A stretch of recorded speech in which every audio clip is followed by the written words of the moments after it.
কাব্য কখনোই এত ভোরে বিছানা ছাড়ে না, কিন্তু গ্রাম্য ভোরের আবহাওয়া যে অন্যরকম। চারিদিক জেগে উঠেছে পাখির কুজনের কলতানে। অশান্ত প্রকৃতি এখন পুরোপুরি শান্ত। বৃষ্টি নেই বললেই চলে। কাব্য জানালা দিয়ে বাইরের দৃশ্য দেখলো। দূরে সবুজে ঘেরা চায়ের বাগান দেখা যাচ্ছে। কিছু দূরের বড় মাঠে বাচ্চারা ফুটবল খেলছে। মাঝবয়সী এক মহিলা এসে একটা ছেলেকে টেনে হিঁচড়ে নিয়ে গেলেন সেখান থেকে। কাব্যের মনে হলো ভদ্রমহিলা ছেলেটার মা। মুহূর্তে কাব্যের মনে পড়ল ছোটবেলার কথা। মা থাকতে কাব্যের জীবনটা কত সুন্দর ছিল, কিন্তু উনি চলে যাওয়ার পর কাব্যের জীবনটা কেমন বিবর্ণ হয়ে গেল। একা থাকতে থাকতে তার এখন লোকজন ভালো লাগে না। বেশি মানুষের কথাবার্তা চিৎকার চেঁচেমেচি নিতে পারে না কাব্য। বিরক্ত লাগে তার। কোনো সুস্থ স্বাভাবিক মানুষ কি এমন হয়? কথাগুলো ভেবেই মন খারাপ হলো কাব্যের। পরক্ষণে আবার ভাবলো তার নীলাম্বরীর কথা। চোখ বন্ধ করে স্রোতের কথা ভাবলো কাব্য। ওর টানা টানা নীল চোখ দুটো দৃশ্যমান হলো কাব্যের কল্পনায়। এই নীল চোখ দুটোকে কতবার কাব্য রং তুলিতে এঁকেছে, মনে মনে সারাক্ষণ খুঁজে গেছে এই নীল চোখে নীলাম্বরীকে। অবশেষে কাব্য তার নীলাম্বরী দেখা পেল। কাব্যের অধরকোণে হাসির রেখা ফুটে উঠল। জানালাটা বন্ধ করে দিয়ে বিছানায় শুয়ে থাকা স্রোতের কাছে আসলো সে। চোখ বুলালো মেয়েটার পুরো শরীরে। স্রোতের অবস্থা দেখে নিজের উপরে রাগ হলো কাব্যের। সাথে সাথে বিব্রস্ত শরীরটাকে ঢেকে দিল বিছানার একপাশে পড়ে থাকা নিজের শার্ট দিয়ে। স্রোতকে বুকে টেনে আদুরে চুমু এঁকে দিল কপালে। স্রোত নিভু নিভু চোখে তাকাতেই বলল কাব্য। সরি পাখি। স্রোত শুনল কিনা কে জানে, চোখটা বন্ধ করে নিল সে। কাব্য বিরক্ত করল না স্রোতকে। ও কিছু সময় ঘুমাক। কাব্য ততক্ষণে গ্রামে সৌন্দর্য উপভোগ করে আসুক। দরজাটা আটকে বাইরে এসেছে কাব্য। ড্রয়িং রুম যেতেই বাড়ির সবাই রান্নাঘরে ছুটেছেন। কিছুক্ষণ পরই কাব্যের ফুপি ওকে ডাকলেন সকালে খাবার খাওয়ার জন্যে। এত মানুষের মাঝখানে কেমন অস্বস্তি হচ্ছে কাব্যের। এদিক সেদিক তাকিয়ে কাউকে খুঁজলো সে। তখনই কাঁধে কারো হাতের স্পর্শ পেল। মুহূর্তেই ঠোঁটের কোণে হাসি ফুটে উঠল কাব্যের। বুঝে নিল মানুষটা ওর দাদু। কাব্য তাকাতেই উনি মুচকি হেসে বললেন, নিশ্চিন্তে খাবার খাও দাদাভাই, আমি তোমার পাশে দাঁড়িয়ে আছি। কাব্য হাসলো ওনার হাসির উত্তরে। খাবারে মনোযোগ দিল সে। কাব্যের ফুপি স্রোতের জন্য অপেক্ষা করছেন। বারবার তাকাচ্ছেন ওদের রুমের দরজার দিকে, কিন্তু স্রোতের তো দেখা নেই। এক পিচ্চির হাতে খাবারের প্লেট ধরিয়ে দিয়ে উনি যেই না বললেন স্রোতকে দিয়ে আসতে, অমনি বলে উঠল কাব্য, ওর জন্য আমি খাবার খেয়ে নিচ্ছি। অন্য কাউকে যেতে হবে না। আমি না আসা পর্যন্ত যেন এই রুমে কেউ না ঢোকে। মাথা নেড়ে সম্মতি জানালেন কাব্যের ফুপি। উপস্থিত সবাই একে অন্যের দিকে তাকালেন। কাব্যকে ওনারা অত্যন্ত রাগী আর বদমেজাজি বলেই জানেন। এটাও জানেন কাব্য সহজে কারো সাথে মেশে না। বেশি মানুষজন ওর পছন্দ নয়, কিন্তু ওনাদের ভাবনা যে কিছুটা হলেও ভুল তা বুঝতে পারছেন কাব্যকে সামনে থেকে দেখে। যে ছেলে তার বউকে এত ভালোবাসে সে কি করে এত রাগী হয়? ধ্রুব মাত্রই ঘুম থেকে উঠল। খাবার দাবার শেষে কোনো একটা কাজে বাইরে যাচ্ছিল সে। তখনই চোখ গেল স্রোতের রুমটার দিকে। কেমন এলোমেলো অগোছালো হয়ে আছে রুমটা। সেলফে সাজানো প্রত্যেকটা বই পড়ে আছে মেঝেতে। কেউ ইচ্ছে মতো টুকরো টুকরো করে ছিঁড়ছে বইগুলো। ধ্রুবের ভ্রুজোড়া কুঁচকে গেল আপনা আপনি। মনে মনে ভাবল, স্রোত তো কখনোই এমন করবে না। বই পড়ুয়া স্রোত কিনা এভাবে বইয়ের প্রতিটা পাতা ছিঁড়েছে। ধ্রুবের যে খটকা লাগছে। পর করে আবার ভাবছে হয়তো এগুলো অন্য কেউ করেছে। সে যাই হোক, ধ্রুবর এগুলো নিয়ে ভাবার দরকার নেই। সে স্রোতকে ভুলতে চায়। অন্যের স্ত্রীকে ভালোবেসে আর কত পাপ বাড়াবে নিজে। ধ্রুব চলে যাবে বলে পা বাড়ালো, আবারও ফিরে তাকালো সে। মেঝেতে পড়ে থাকা নষ্ট বইগুলো দেখে খারাপ লাগলো ওর। স্রোত তো সারাদিন এইসব বইগুলোতে মুখ গুজে থাকতো। ওর ভালো থাকার ঔষধ নাকি উপন্যাসের বই। প্রিয় মানুষের পছন্দের জিনিস এভাবে নষ্ট হয়ে গেল ভেবেই ধ্রুবর খারাপ লাগছে। ওর বইগুলো সব একটা একটা করে তুলে টেবিলে রাখলো ধ্রুব। তখনই নজরে পড়ল একটা স্কেচ। কোনো সুদর্শন পুরুষের ঘোলাটে চোখ দুটো বন্দী হয়েছে হাতে আঁকা ওই স্কেচে। নিচে সুন্দর করে লেখা, প্রহর শেষে আলোয় রাঙা সেদিন চৈত্র মাস, তোমার চোখে দেখেছিলাম আমার সর্বনাশ। এই সংসারে নিত্য খেলায় প্রতিদিনের প্রাণের মেলায়, বাটে ঘাটে হাজার লোকের হাস্য পরিহাস, মাঝখানে তো আর তোমার চোখে আমার সর্বনাশ। ধ্রুবর মনে হলো এই স্কেচটা স্রোত নিজে এঁকেছে, কিন্তু কাকে মনে করে স্রোত এত সুন্দর করে স্কেচটা আঁকলো? এত সুন্দর উক্তি ও কার জন্যে করলো? নিশ্চয়ই কাব্য ভাই। কথাটা ভাবতে ধ্রুবর বুক ছিঁড়ে দীর্ঘশ্বাস বেরিয়ে এলো। স্রোতকে এত ভালোবেসে সে কি পেল? সবশেষে ধ্রুব নিঃস্ব। ধ্রুবের যে কষ্ট হয় আল্লাহর কাছে চেয়েও যাকে পেল না, কাব্য ভাই তাকে কোনো কষ্ট ছাড়াই পেয়ে গেল। ধ্রুব নিজেও জানে না স্রোত ওকে ভালোবাসে না, কিন্তু স্রোত অন্য কারো মানতে ধ্রুবর এত অসুবিধা হচ্ছে কেন? কেন পারছে না স্বাভাবিক হতে? কাব্য ওর দাদুর জন্য অপেক্ষা করছে। উনি কাব্যকে বলেছিলেন কোনো দরকারি কথা আছে। মালিয়া খাতুন লাঠি ভর দিয়ে কাব্যের সামনে এসে দাঁড়ালেন। ছেলেটার সাথে কথা বলার সাহস পাচ্ছেন না উনি, কিন্তু কাব্য ওনার দিকে তাকিয়ে মিষ্টি করে হাসলে বৃদ্ধা বুঝলেন মালিয়া খাতুনের উপরে ওনার নাতির কোনো রাগ নেই। কাব্যকে একটু হলেও যে চিনেন উনি। পুরনো ক্ষত না শুকালে সে কখনোই এই মুখ হতো না। মালিয়া খাতুনের মনে পড়ল রাতের কথা। কাব্যের সামনে গিয়ে পান চিবোতে চিবোতে বললেন, কি নাতি হয়েছে? সাথে সাথে উত্তর দিল কাব্য। কি হবে দাদি? মালিয়া খাতুন হাসলেন, ফিসফিস করে বললেন, তোমাগর মিলন? কাব্য বুঝলো বুড়ি ওর সাথে ফাজলামো করতে এখানে এসেছেন। কাব্য হেসে উত্তর দিল একইভাবে। সে তো প্রতিদিনই হয়, কখনো আবার দিনে 3-4 বার হয়। জিভ কাটলেন মালিয়া খাতুন। ছেলে বলে কি, নাতবইয়ের তো বয়স কম, এমন হলে সে বেঁচে থাকবে কি করে? বিড়বিড় করে বললেন উনি। হায় হায়, কি হলো দাদি? তুমি দেখি তোমার দাদার থেকে এক কাটি উপরে। কাব্য মনে মনে হাসছে, মাথায় এলোমেলো চুলগুলো পেছনের দিকে ঠেলে দিয়ে বলছে। বউ সুন্দরী হলে এমনই হয়। কিছুক্ষণ ভেবে বললেন মালিয়া খাতুন।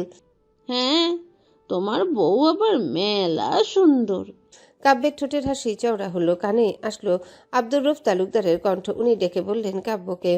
দাদা ভাই, কাব্যর দাদুর দিকে তাকালো, মন ভোলানো হাসি দিয়ে এগিয়ে গেল ওনার কাছে। আব্দুর রউফ তালুকদার নাতিকে বললেন, চলো বাইরে যাই, তোমাকে আজকে পুরো গ্রাম ঘুরে দেখাবো। পরের বার তুমি আসবে কি না জানা নাই, আসলেও হয়তো আমি এমন সুযোগ পাবো না। কাব্য সম্মতি জানালো দাদুর কথায়। ওনাকে অপেক্ষা করতে বলে রুমে গেল গায়ের শার্টটা চেঞ্জ করতে। কাব্য ওয়াশরুম থেকে বেরিয়ে আয়নার সামনে এসে দাঁড়ালো। বিছানায় শুয়ে থাকা স্রোতকে স্পষ্ট দেখছে কাব্য। একবার মাথা ঘুরিয়ে স্রোতের দিকে তাকালো সে, পরে আবার নিজের কাজে মনোযোগ দিল। ড্রেসিং টেবিলের উপর রাখা ঘড়িটা হাতে লাগাতে লাগাতে গুনগুনিয়ে গান গাইছে কাব্য। কাব্য গান থামালো, কানে আসলো ওর নীলাম্বরীর কণ্ঠস্বর। স্রোত শরীরটা নাড়াতেই চিরমিরিয়ে উঠল শরীরের প্রতিটা ভাঁজের ব্যথা। কাব্য দৌড়ে আসলো স্রোতের কাছে, উদ্বিগ্ন কণ্ঠে বলল, কি হলো নীলাম্বরী, শরীর খারাপ লাগছে? স্রোত রেগে তাকালো কাব্যের মুখটার দিকে, মেজাজ দেখিয়ে বলল। ছবেন না একদম। কাব্যের ঠোঁটের কোণে দুষ্টুমিতে ভরা হাসি। আরও কাছে গেল নীলাম্বরীর। স্রোতের ঘাড়ে পড়ে থাকা এলোমেলো চুলগুলো সরিয়ে দিল সে, চুমু দিয়ে বলল, খুব লেগেছে? বাড়ি ফিরে ডক্টর দেখাবো। ডক্টর কি বলবেন? রাত হলেই আপনার মাথায় রোম্যান্সে ভূত চড়ে যায়, আর আমার এই অবস্থা করেন আপনি। না তো, তাহলে ডক্টরকে বলবো তোমার গায়ে শক্তি বাড়ানোর জন্য ভালো ভালো মেডিসিন দিতে। আমার শরীরে যথেষ্ট শক্তি আছে। আমার সামান্য আদর নিতে পারো না, আবার বড় বড় কথা। স্রোত ভ্রু কুচকালো। কাব্য মনে মনে হাসলো, বলল আবারও, খেয়ে দে গায়ে শক্তি বাড়াও পাখি, তোমাকে আদর করে মন ভরে না আমার। প্রতিদিন এভাবে সেন্সলেস হলে ফিল আসে নাকি বলো তো? স্রোত লজ্জা পেল কাব্যের কথায়। চরম নির্লজ্জ উপাধিতে ভূষিত করল তার সামনে বসে থাকা অতি সুন্দর যুবকটিকে। 2 হাত দিয়ে মুখ ঢেকে নিয়ে বলল, জানতো এখান থেকে। কাব্য হাসছে। যবে থেকে কাব্যর জীবনে নীলাম্বরীর পদার্পণ ঘটেছে তবে থেকে এই কারণে অকারণে হাসে সে।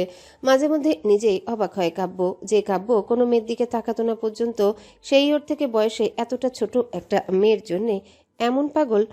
এই মেয়েটা কি জাদু জানে? কথাগুলো ভেবেই হাসছে কাব্য। স্রোতকে বিছানায় শুইয়ে দিল কাব্য। কিছুটা নিচু হলো সে। স্রোতের পুরো মুখে চুমু দিয়ে বলল, আমি না আসা পর্যন্ত রুমের বাইরে পা রাখবে না। স্রোত 2 দিকে মাথা নাড়ালো। কাব্য খুশি হলো স্রোতের উপর। দরজা আটকে বেরিয়ে গেল সে। হাসপাতালের বেডে শুয়ে থাকা রেজওয়ানের পাশে বসে আছে মধু। পায়ের উপর পা তুলে মনোযোগ দিয়ে আপেল চিবাচ্ছে সে। রেজওয়ান কথা বলতে পারছে না, গলা ভেঙে গেছে ওর। এদিকে কথা না বলেও থাকতে পারছে না। তুমি এখনো কাব্যকে মারতে পারলে না? তোমাকে এতগুলো টাকা দিয়ে লাভ কি হলো? লাভ হয়নি বলছো? তোমাকে মৃত্যুর মুখ থেকে বাঁচিয়ে আনলো কে? এই হানি তো। এত কিছু জানি না, কাব্যর মৃত্যুর খবর চাই আমার। মধু কি যেন ভাবলো, কিছুক্ষণ পর বলল, আমার একটা প্ল্যান আছে, শুনবে? কি প্ল্যান? যতটুকু বুঝলাম, ওই কাব্যর উইক পয়েন্ট ওর সুন্দরী বউ। যদি কাব্যকে না মেরে ওর বউকে মেরে দিই, তাহলে তো কাব্য নিজেই মরে যাবে, তাই না? চোখে মুখের ভাবভঙ্গি মুহূর্তে পরিবর্তন হলো রেজওয়ানের। গর্জে উঠে বলল সে, একদম না। এই, তুই ভুলেও ওর গায়ে হাত দিবি না। আমার স্রোতকে মারার কথা তুই মুখে আনলি কি করে? মধু মনে মনে হাসছে, ভাবছে এই ছেলে তো ওই মেয়ের জন্য পুরোপুরি পাগল। মেয়ে নিয়েও এমন যুদ্ধ হয়, বাবা। সম্মতি নিয়েও তো ভাই ভাই এমন যুদ্ধ হয় না। সে যাই হোক, মধুর এসব ভেবে কাজ নেই। বাঁকা হেসে বলল মধু। কন্ট্রোল ব্রো, আমি ওই মেয়ের কিছুই করছি না। মধু মেয়েদের গায়ে হাত দেওয়া তো দূর, তাদের দিকে তাকায়ও না। তাহলে এমন কথা বললে কেন? কারণ এই প্ল্যান কাজে আসতো। না না, এসবের কোনো দরকার নেই। তুমি ভুলে ওর দিকে তাকাবে না। কাব্যকে শেষ করো, আমার আর কিচ্ছু চাই না। মধু বুঝিয়ে বলল রেজওয়ানকে সে স্রোতের কোনো ক্ষতি করবে না। শান্ত হলো রেজওয়ান, ওর শরীরটা ভালো হওয়ার অপেক্ষা। তারপর কাব্য আর এই মধু দুটোকেই দেখে নেবে সে। মধু বেরিয়ে গেল কেবিন থেকে। বাসা থেকে ওর আম্মুর কল আসছে বারবার। এক্ষুনি না গেলে ভদ্রমহিলা আবার খুন্তি হাতে নিয়ে দৌড়াবেন ওকে। কিন্তু তার আগে প্ল্যান বি অ্যাপ্লাই করতে হবে মধুকে। কাব্যকে মারার জন্য আরেকবার ট্রাই করলে মন্দ হয় না। রাহুল সেই সকাল থেকে কাব্যের ফোনে কল দিয়ে যাচ্ছে। কাব্য ইচ্ছে করে ফোন তোলেনি। একবার মেসেজ দিয়ে এখানকার ঠিকানা পাঠিয়ে দিয়েছে। দাদুর সাথে ঘোরাঘুরি শেষে বাইক নিয়ে এখানকার হাসপাতালে এসেছে কাব্য। উদ্দেশ্য স্বামীরকে দেখা। কালো ছেলেটার জন্যে বা জানে বেঁচে গেছে সে। গুলিটা হয়তো ওর গায়ে লাগার কথা ছিল, ভুল করে লেগে গেছে সামিরের গায়ে। কাব্য তখন থেকে ভেবে যাচ্ছে যে কে ওকে মারতে এসেছিল। নিশ্চয়ই রেজওয়ান। কিন্তু রেজওয়ান এত তাড়াতাড়ি সুস্থ হবে কি করে? কাব্য যে ওর যে অবস্থা করেছে, সর্বনিম্ন 2 সপ্তাহ হাসপাতালের বেডে থাকার কথা।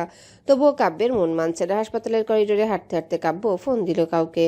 হাতে কতগুলো রিপোর্ট নিয়ে সাহেলা বেগম যাচ্ছিলেন করিডোর দিয়ে। নিচে মধু অপেক্ষা করে আছে ওনার জন্য। বাড়ি থেকে আসার সময় ভেবে এসেছেন উনি আজ জেনেই ছাড়বেন মধু কি কাজ করে, কোথা থেকে বা এত টাকা এনে দেয় ওনাকে। ছেলে কোনো অসৎ পথে গেল কিনা এ নিয়ে ওনার যত চিন্তা।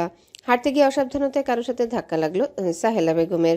হাতের রিপোর্টগুলো সব পড়ে গেল নিচে। সামনে ছেলেটার মুখের দিকে তাকানোর আগে সে মেঝেতে বসে একটা একটা করে রিপোর্টগুলো তুলে ওনার হাতে ধরিয়ে দিল।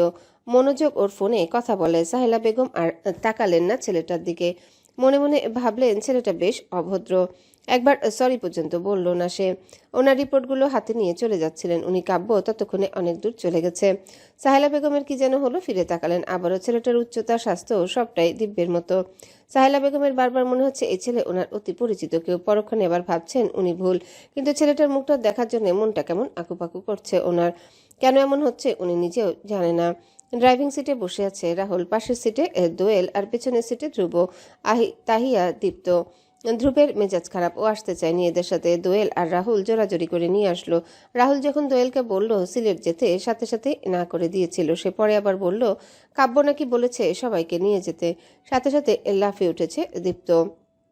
সবাই গেলে সে বাদ যাবে কেন? রাহুল যেন নিজের কথার জালে নিজেই ফেসেছে। বাড়িতে কেউ নেই দেখে এমন কথা বলছিল সে।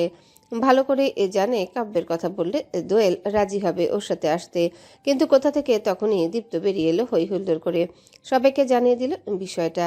এবার না আবার কাব্যের হাতে থাপ্পড় পড়ে ওর 2 গালে। এই চিন্তায় রাহুলের গলা শুকিয়ে কাঠ।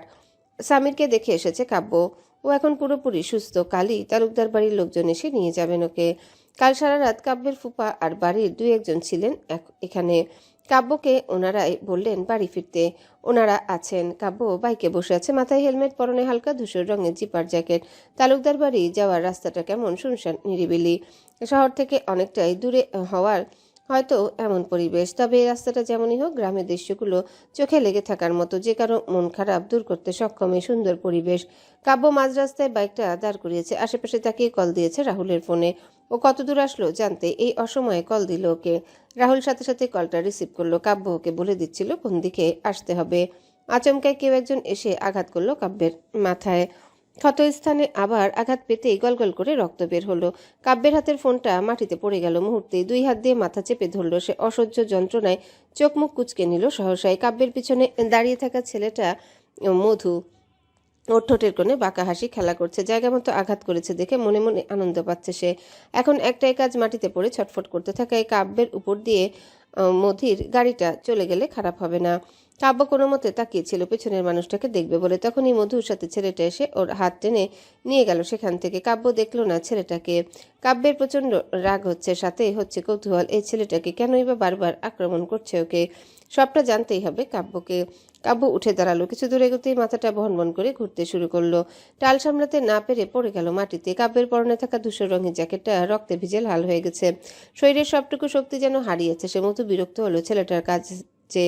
এক ঝটকায় হাটকা ছাড়িয়ে নিয়ে বলল কিরে, মরার স্বাদ জেগেছে? আসলে আসলে কি? তোমার আম্মু আসছেন এদিক দিয়ে। আমি গাড়িটা দাঁড় করিয়ে কোনো মতে ওনাকে বুঝিয়ে সুঝিয়ে রেখে আসলাম।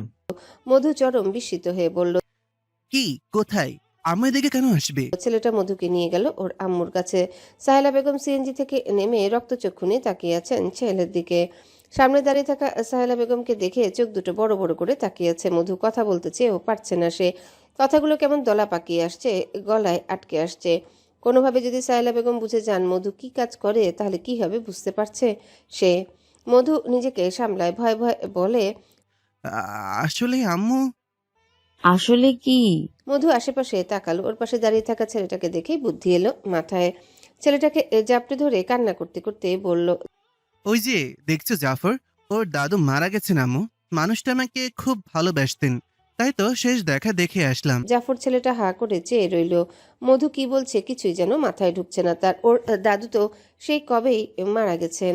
মধু জাফরের পিঠে হালকা চাপ মেরে বলল, আরে শালা অভিনয় কর, তোর দাদু মারা গেছেন, কাঁদছিস না কেন? জাফর কিছু সময় থম মেরে দাঁড়িয়ে রইল ওভাবেই। পরে কি যেন ভেবে কান্না করে বলে উঠল, হ্যাঁ আন্টি, আমার দাদু আর এই পৃথিবীতে নেই। সাহেলা বেগম বিশ্বাস করে নিলেন ছেলের কথা। চোখে মুখে চিন্তার ছাপ পড়ল ওনার। বললেন মধুকে, ওদের বাড়ি কি এই রাস্তা দিয়ে? চল, আমিও দেখে আসবো ওনাকে। কান্না থামালো মধু। জাফরের দিকে চোখ ঘুরিয়ে তাকাতেই সে বলল, না না আন্টি, আপনি অসুস্থ আছেন। আমাদের বাড়ির নোংরা পরিবেশে আপনার বিরক্ত লাগতে পারে। তাছাড়া ছোট্ট বাড়িটা লোকজনে ভর্তি, হাঁটাচলা করতেই অনেক অসুবিধা। আপনি বরং বাড়ি যান, শরীর খারাপ করবে আপনার। মাকে কত কি বলে বুঝিয়ে সুঝিয়ে গাড়িতে তুলল মধু। নিজের গাড়িটা গছিয়ে দিল জাফরের হাতে। সাহেলা বেগমের কেমন খটকা লাগছে, ওনার ছেলে এমন করছে কেন, এদিকটাতে বা কি করতে এসেছিল, তখন ওকে ফলো করে এই পর্যন্ত এসেছেন উনি। কিন্তু কিছুই তো বুঝলেন না, শরীরটাও কেমন খারাপ লাগছে। কিছু যে জিজ্ঞাসা করবেন তারও উপায় নেই। তবে বাড়ি ফিরে ছেলের মুখ থেকে শুনেই ছাড়বেন ও কেন এদিকে এসেছিল। রেজনের চোখের অবস্থা ঠিক নেই, বাইরের দিকটা ফুলে আছে আর চোখের ভেতরটায় রক্ত জমে আছে। ভালোভাবে তাকাতে পারছে না সে। তাকালেও ঝাপসা দেখছে সবকিছু। চোখ দুটো তীব্র জ্বলুনি সহ্য করতে না পেরে চোখ বন্ধ করে নিচ্ছে। রাগে মাথা ফেটে পড়ছে রেজওয়ানের। কাব্যকে মারবে, সাথে মারবে ওই ইথিকাকে। এত সাহসও নিজের ভাইকে রেখে অন্য একটা ছেলেকে বাঁচাতে ছুটে এসেছে সে। ইথিকা হয়তো ভেবেছে রেজওয়ান তাকে দেখেনি, কিন্তু রেজওয়ান তো ওকে স্পষ্ট দেখেছে। আরেকটা কথা মাথায় এলো রেজওয়ানের। মধু যখন ওর থেকে কিছু দূরে বসে আপেল খাচ্ছিল তখন রেজওয়ান ওর মুখ দেখেছে, যদিও সবটাই ঝাপসা দেখছিল। ভালোভাবে না দেখলেও খানিকটা তো দেখেছে।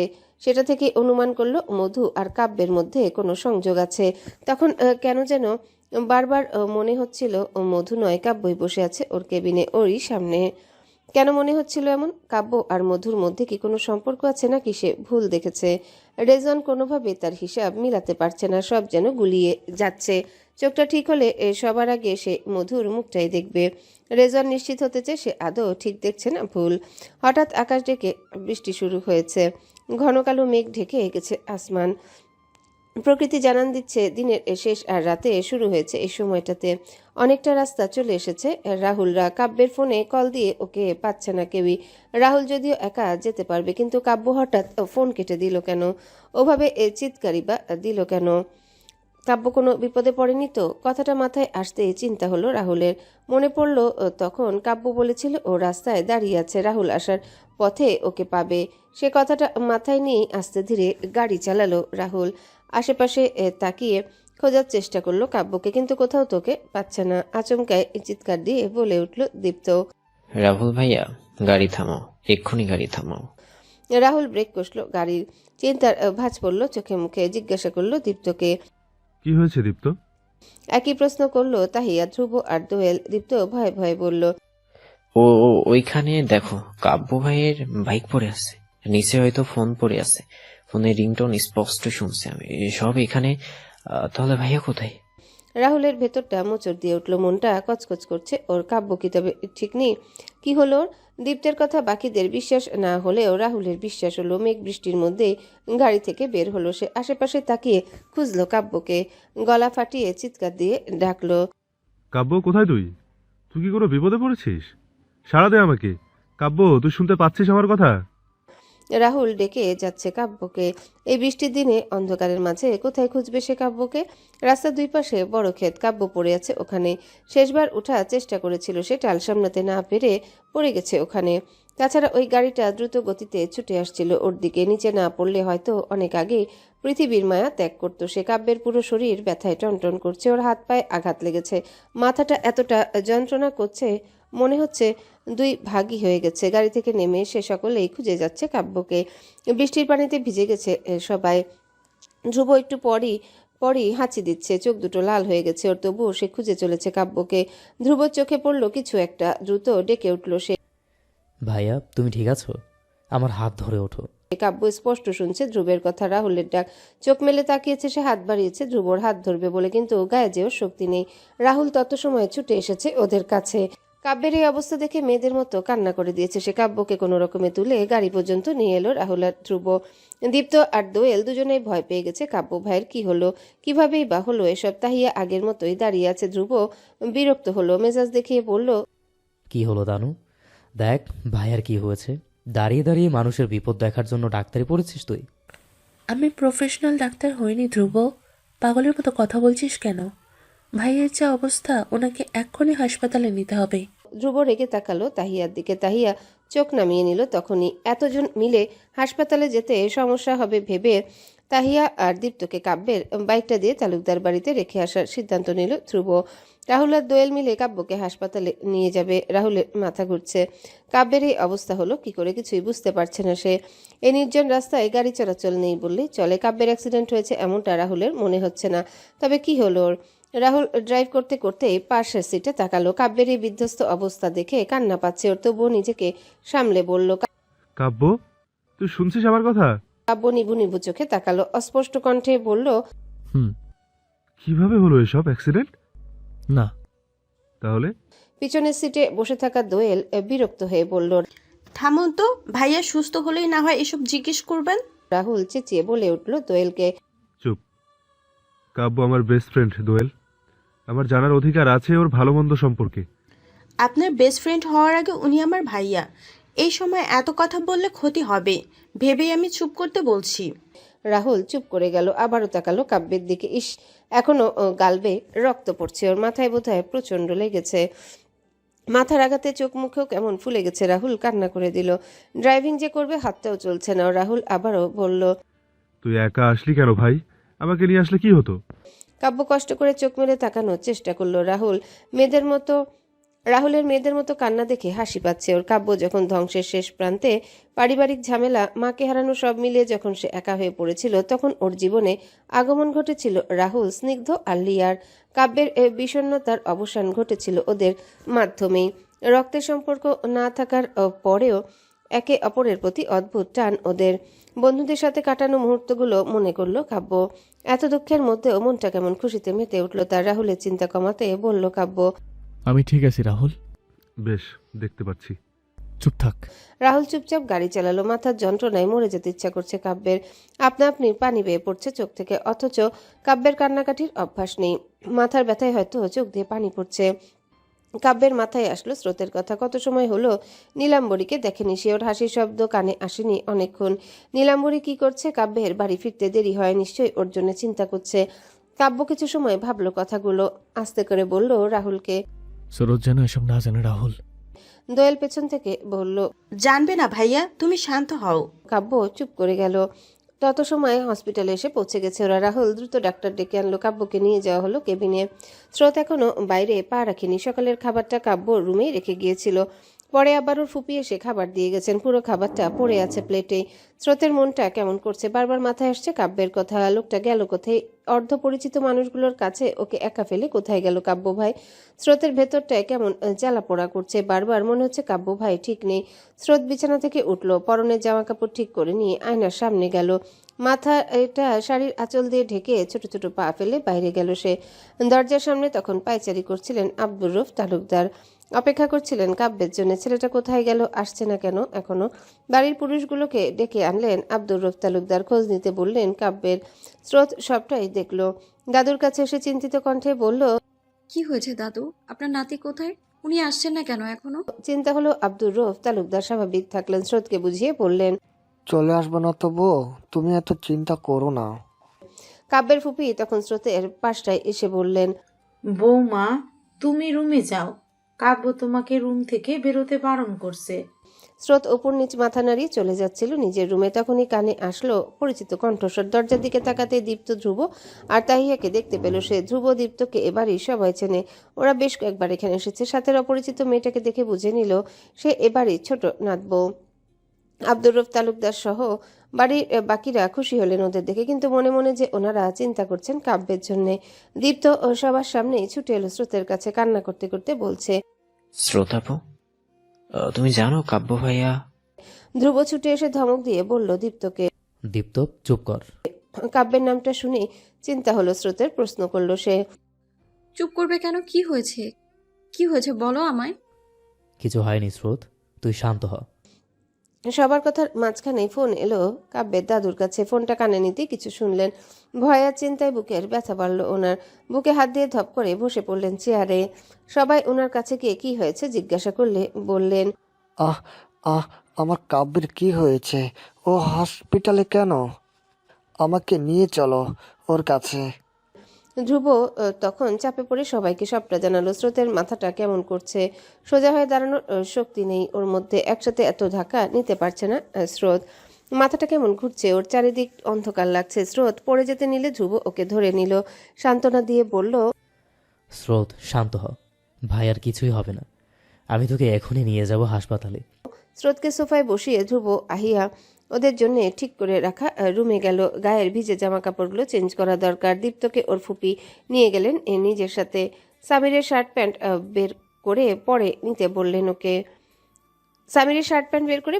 বললেন ওকে। বৃষ্টি কমেছে অনেকক্ষণ হলো। আগের তুলনায় আকাশ এখন অনেকটা শান্ত। কাব্যের খবর শুনে তালুকদার বাড়ির পরিবেশ যেন মুহূর্তেই পাল্টে গেছে। আনন্দের জায়গায় সবার মুখে চিন্তার ভিড় জমেছে। কাব্যের ফুপা আগে থেকে হাসপাতালে ছিলেন সামিরের জন্য। উনি কাব্যের অবস্থা সম্পর্কে অবগত হয়ে বাড়িতে জানিয়েছেন সবটা। তারপর থেকে চিন্তায় অস্থির সবাই।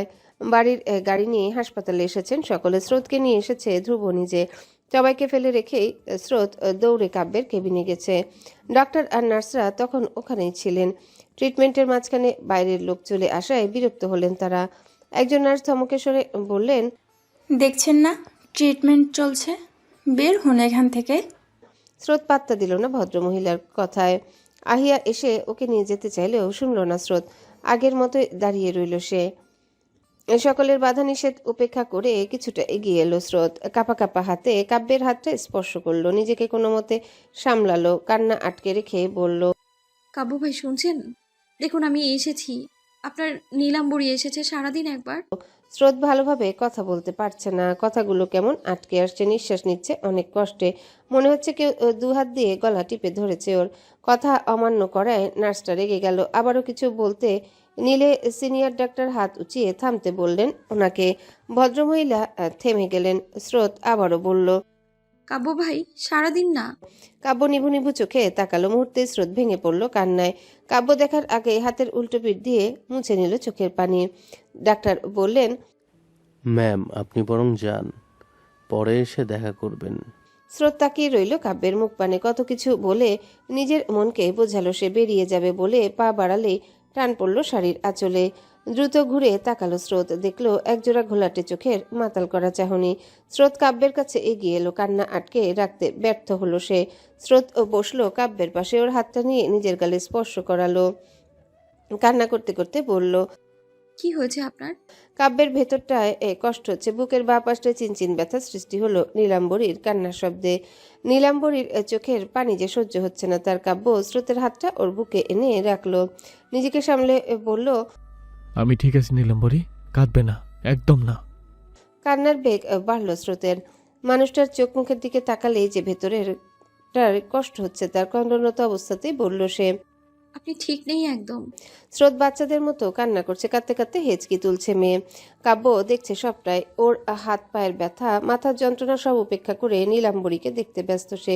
এই মেয়েটা এত ভালোবাসে কাব্যকে, অথচ কাব্য ভাবতো ওর উগ্র মেজাজের জন্য স্রোত তাকে প্রচণ্ড রকমের ঘৃণা করে। ওর সাথে আছে কেবল বাধ্য হয়ে।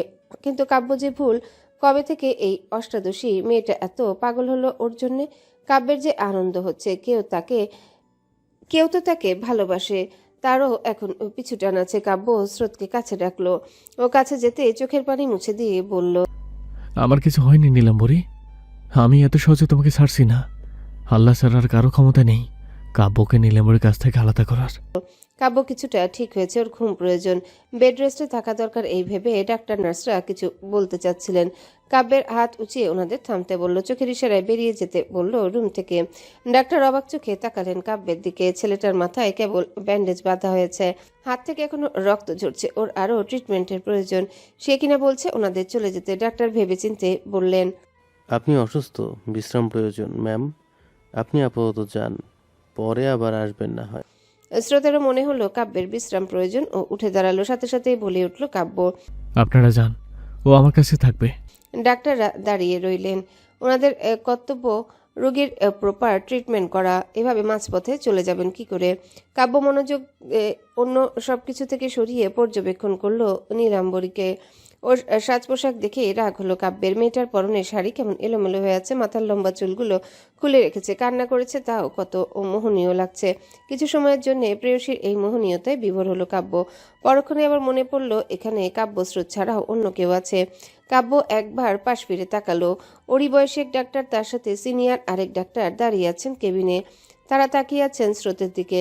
কাব্য রাগে গর্জে উঠে বলল তাদের, বের হতে বললাম তো আপনাদের, যাচ্ছেন না কেন? সাথে সাথে সিনিয়র ডাক্তার উত্তর দিলেন, আপনার ট্রিটমেন্টের প্রয়োজন মিস্টার কাব্য, এখন অনেক মেডিসিন নেওয়া বাকি। কাব্য স্রোতের দিকে তাকালো, অধর কোণে হাসি রেখা ফুটিয়ে বলল, এই যে আমার মেডিসিন। নীলাম্বরী থাকতে আর কোনো মেডিসিনের প্রয়োজন নেই আমার। উপস্থিত ডাক্তার নার্সরা মুখ চাওয়াচাই করলেন নিজেদের মধ্যে। কেউ কেউ আবার মিটিমিটি হাসলেন। কাব্যের কথা মতো তারা বেরিয়ে গেলেন কেবিন থেকে। সবাই চলে গেলে কাব্য রক্তচক্ষু নিয়ে তাকালো স্রোতের দিকে, রাগত স্বরে বলল, মাথা মোটা শাড়ি ঠিক করো। তোকে কে বলেছে এসব পড়তে? স্রোত কেঁপে উঠল। কাব্যের ধমকে মিনমিনি কণ্ঠে বলল, ভুল হয়েছে আমার। এত ভুল কেন হয় তোর? আমি ঠিক হয়নি স্রোত। তোর 2 গেলে 100টা থাপ্পড় না মারলেও আমার নামও কাব্য নয়। স্রোতের চোখের সামনে ভেসে উঠল ওদের প্রথম দেখা হওয়ার ঘটনা। ভয়ে 2 হাত গালে চেপে ধরল সে। মুখ ভেঙচি কেটে বিড়বিড় করে বলল, দেখো অবস্থা, হাত পায়ে ব্যান্ডেজ নিয়ে বেডে শুয়ে আছেন, তবুও রাজপুত্রের রাগ কমেনি। রাত হয়েছে অনেক। তালুকদার বাড়ি থেকে আসা সবাই এখনো বাইরে অপেক্ষা করছেন। কেউ কেউ আবার ঘুমিয়ে পড়েছেন। স্রোত কাব্যের পাশে বসে আছে। নার্সরা বারবার ওকে অ্যাটেন্ডেন্ট রুমে গিয়ে ঘুমাতে বলছেন, কিন্তু স্রোতের মনে যে শান্তি নেই, ঘুম নেই ওর 2 চোখের পাতায়। কাব্যকে এই অবস্থায় রেখে কিভাবে যাবে সে? স্রোত খেয়াল করলো একটা বিষয়। রাতে ডিউটিতে আসা কম বয়সী নার্স মেয়েটা বারবার তাকাচ্ছে কাব্যের দিকে, কি দেখছে কে জানে। স্রোতের ভীষণ রাগ হলো ওর। কাব্য ভাইকে অন্য কেউ দেখবে কেন? স্রোত শান্ত স্বরে নার্সকে বলল, আপনি যান, আমি এখানেই আছি। উত্তরে নার্স বলল, কিছু মনে না করলে একটা প্রশ্ন করি ম্যাম। কি প্রশ্ন? আপনি স্যারের কি হন? দেখে কি মনে হচ্ছে? বোন? মেজাজ বিগড়ে গেল স্রোতের। মেয়েটা কি কাব্যকে ভালো লেগেছে? ওকে পটানোর জন্য স্রোতকে তার বোন ভেবে হাত করতে চেয়েছে? স্রোত রাগত স্বরে বলল মেয়েটাকে, চুপ করুন আর এখনই এখান থেকে যান। উনি আমার একমাত্র হাজব্যান্ড, আপনি কি না আমাকে ওনার বোন বানিয়ে দিচ্ছেন? সাহস তো কম নয়। মেয়েটা ভয় পেল স্রোতের কথায়। আমতা আমতা করে বলল, রাগ করছেন কেন? মারিনি এই অনেক। আপনি যাবেন না? আমি ডক্টরদের ডেকে আনবো। মেয়েটা 2 হাত জড়ো করে ক্ষমা চাইল স্রোতের কাছে। বেরিয়ে গেল কেবিন থেকে। স্রোত বিরক্ত। কি একটা অবস্থা, কোথাও গিয়ে শান্তি নাই। এই মেয়েগুলো এমন গায়ে পড়া কেন? স্রোত কাব্যের মুখের দিকে তাকালো। রাগ চলে গেল মুহূর্তে। কাব্যের পুরো মুখে হাত বোলালো সে। কাব্যের এই অবস্থা দেখতে পারছে না স্রোত। একটু আগেও 2 হাত দিয়ে মাথা চেপে ধরে ছটফট করেছে সে। ডাক্তাররা বলেছে ওর মাথায় বারবার আঘাত পাওয়ার জন্য এমনটা হচ্ছে। দ্রুতই শহরে নিয়ে বড় ডাক্তার দেখাতে হবে। যাওয়ার উপায় নেই বিধায় স্রোতরা পড়ে আছে এখানে। কাল ভোর হলে ওরা ঢাকা ফিরবে। কাব্যের ঘুম ভেঙেছে। চোখ খুলতে নীলাম্বরীকে দেখল সে। ওর চিন্তিত মুখ দেখে প্রশ্ন করল, কি হলো নীলাম্বরী? স্রোতের ধ্যান ভাঙল। তাকালো কাব্যের মুখ পানে। অস্থির হলো সে। চোখ দুটোতে অশ্রুরা ভিড় জমালো মুহূর্তে। স্রোত কাব্যের হাতটা ধরে বলল, কি অবস্থা হয়েছে আপনার? মুখটা কেমন ফুলে আছে, মাথায় খুব লেগেছে তাই না? কাব্য বুঝল ওর অসুস্থতার জন্য নীলাম্বরীর এত চিন্তা। স্রোতকে বুঝ দিতে বলল সে, সামান্য লেগেছে, চিন্তা করো না এত। একটু হাসবে? তোমার হাসি মুখটা বড্ড মিস করছি। স্রোতের অধর কোণে হাসি রেখা ফুটে উঠল। কাব্য ওর মুখ পানে চেয়ে বলল, এভাবেই হাসবে, তোমার হাসির আলোয় আমি মুখরিত হই। নীলাম্বরের মুখে হাসি নিলাম হলে যে কাব্যের মন খারাপ হয়। স্রোত চোখের পানি মুছে নিল হাতের উল্টো পিঠ দিয়ে। কাব্যের কথার উত্তরে বলল, আপনি অসুস্থ হলেও নীলাম্বরীর কষ্ট হয়, তাড়াতাড়ি ভালো হয়ে যান। কাব্য অপলক তাকিয়ে রইল তার নীলাম্বরীর মুখ পানে। মেয়েটাকে যত দেখছে অবাক হচ্ছে সে। কাব্য জানতো ওর কষ্টে কেবল ওর বন্ধুদেরই খারাপ লাগে, আপন বলতে কেবল ওর বন্ধু মহলই আছে। কিন্তু কাব্য যে ভুল, নীলাম্বরী ওর জন্যে ভাবে, চিন্তা করে, ওর কষ্টে সমানভাবে কষ্ট পায় নীলাম্বরী। কাব্যস্রোতের হাতে বেশ কয়েকটা চুমু দিয়ে বলল, তুমি কবে থেকে আমার জন্য এত পাগল হলে নীলাম্বরী? যবে থেকে বুঝেছি আপনি ছাড়া আমার বেঁচে থাকা দুষ্কর। তুমি থাকবে তো আমার সাথে? আপনি ভালোবেসে আগলে রাখলে আমি আজন্ম থেকে যাব কাব্য ভাই। আমি তোমাকে আমার বুকের বাঁ পাশে রেখেছি, যেখানে মানুষের হৃৎপিণ্ড থাকে। কখনো তুমি হারিয়ে গেলে আমার হৃৎপিণ্ডে আঘাত লাগবে নীলাম্বরী, শেষ হবো আমি। স্রোত দ্রুত নিজের আঙ্গুল দিয়ে ঠোঁট চেপে ধরল কাব্যের, বলল ওকে, এমন কথা বলতে নেই, আমি কখনোই হারাবো না, আর হারিয়ে গেলেও আপনি খুঁজে নেবেন। কাব্য আরেক দফা অবাক হলো। কি সুন্দর উত্তর দিচ্ছে স্রোত, ওরই বলা কথা ফিরিয়ে দিচ্ছে ওকে। এই মেয়ে এত কথা জানে, তবে কাব্যের সামনে সে কখনোই নিজের এই রূপটা প্রকাশ করে না কেন? ভয়ে হবে নিশ্চয়। নীলাম্বরীর এই ভয় কাব্য ভালোবাসা দিয়ে জয় করে নেবে। বোকাশোকা স্রোতের থেকে এই চঞ্চল হরিণীকে যে বেশি ভালো লাগছে। সাহেলা বেগম বিছানায় এসে বসেছেন, হাতটা চোখের সামনে আনতেই বিস্মিত হলেন তিনি। মনে মনে ভয় হলো, কাপা কণ্ঠে বললেন, রক্ত রক্ত এলো কোথা থেকে? মধু বেরিয়ে যাচ্ছিল ওর আম্মুকে রুমে রেখে। ওনার কথা কানে যেতেই ফিরে তাকালো সে। মায়ের কাছে এসে বলল, কি বলছো আম্মু? এই দেখ, আমার হাতে রক্ত লেগে আছে, কিন্তু কোথাও তো জখম হয়নি। তাহলে এই রক্ত এলো কোথা থেকে? মধু ঢোক গেল। ওর হাতে বা শরীরে হয়তো রক্তে ছিটে পড়েছিল তখন। মনে মনে প্রচণ্ড রাগ হচ্ছে কাব্যের উপর। শালা দাঁড়ানোর জায়গা পেল না। এমন জায়গায় না দাঁড়ালে মধুর চোখে পড়তো না ওর দিককে। প্ল্যান ফুলফিল করার জন্যে মারতেও চাইতো না। মধু ওর মায়ের দিকে তাকালো, বুকের ভিতরটা মোচড় দিয়ে উঠল। সাহেলা বেগম কেমন করছেন, চিন্তায় চিন্তায় অস্থির হয়ে যাচ্ছেন উনি। মাঝে মধ্যে উনি এমন করেন, কিন্তু কেন করেন মধু নিজেও জানে না। মধু ওর আম্মুর পাশটায় বসে বলল, আম্মু, কি হয়েছে তোমার? শরীর খারাপ লাগছে? সাহেলা বেগম দুই দিকে মাথা নাড়ালেন। হাসপাতালে দেখা হওয়া সেই ছেলেটার অবয়ব ভাসলো ওনার চোখের সামনে। মনটা কেমন করছে ছেলেটার মুখ দেখার জন্যে। এমন তো আগে হয়নি, তবে আজ কেন এমন হচ্ছে? সাহেলা বেগমের কি যেন মনে হলো। ড্রয়ার থেকে সেদিনের ছবিটা বের করে মধুর সামনে এনে ধরলেন, বললেন ওকে, এটাকে দিব? তুই তো কখনোই এমন পোশাক পরিস না। মধু তাকালো ছবিটার দিকে, অবাক হলো সে। হাতে গ্লাভস, চোখে সানগ্লাস, পরনে কালো প্যান্ট আর জিপার জ্যাকেটে আবৃত এক মানব দাঁড়িয়ে আছে বাইকের সাথে হেলান দিয়ে। ঠোঁটে লেগে আছে মন ভুলানো সুন্দর হাসি। এ যেন পুরো দিব্যের প্রতিচ্ছবি, কিন্তু সাজ পোশাক যে ভিন্ন। দিব্য কবে এই ছবি তুললো? ওর বাইকের সাথে তো এই ছবির বাইকের কোনো মিল নেই। তাহলে কে এই ছেলে? পরক্ষণে আবার ভাবলো এই ছবি হয়তো তারই। মনে পড়ছে না কবে তুলেছে। মায়ের কথায় ধ্যান ভাঙলো মধুর। বলছিস না কেন? এই ছবি তোর? হ্যাঁ, এটা আমি ছাড়া এই ছবি আর কার হবে? তুমি নিজের ছেলেকে চিনতে পারছো না, মাদার ইন্ডিয়া? কিন্তু কিন্তু কি? তোর গায়ের রং তো শ্যামলা, এই ছবির ছেলেটার গায়ের রং ফর্সা। আমার পুরো কথাটা বলতে দিল না মধু। মায়ের হাত ধরে ওনাকে বলল, ওভারডোজের ওষুধ খেলে তুমি ভুলভাল বকছো আম্মু। চুপচাপ ঘুমাও তো, ঘরের কাজ সব আমি করে নেব। মধুর কথা শেষ হলো কিনা দরজার সামনে দাঁড়িয়ে থাকা এক মানবী বলে উঠল তখন, তোর তো কাজ করলে অসুবিধা হবে দিব্য, বিয়ে করলেই পারিস, ফুপিকে আর কষ্ট করতে হবে না। মধু তাকালো দরজার পানে। সাহেলা বেগমও তাকালেন সেদিকে। সুনেহেরা দাঁড়িয়ে আছে ওখানে। এই বাড়িটার আসল মালিক সুনেহেরার আব্বুই, তবে এখন অর্ধেক মধুর হয়ে গেছে। এই মেয়েটাকে সেই ছোট্টবেলা থেকে দেখে আসছেন সাহেলা বেগম, ও মায়াবী মুখটা দেখে মনের চিন্তা দূর হলো ওনার। হাতের ইশারায় তাকে কাছে আসতে বললেন। সুনেহেরা গিয়ে বসলো ওনার এক পাশে। সাহেলা বেগম তার মাথায় হাত বুলালেন, আদুরে গলায় বললেন, কেমন আছো সোনা মা? ভালো নেই ফুপি। ও মা, কেন? তোমার এই ছেলে আমাকে পাত্তাই দেয় না, এমন ব্যবহার করে মনে হয় আমি এ বাড়ির কাজের লোক। সাহেলা বেগম ভ্রু কুচকে তাকালেন ছেলের দিকে, রাগত স্বরে বললেন, তাই নাকি দিব্য? সাথে সাথে মুখটা বেঁকিয়ে বলল মধু, নিব্বির কথা শোনো, তেল মারতে আসছে আমার আম্মুকে। দেখলে ফুপি?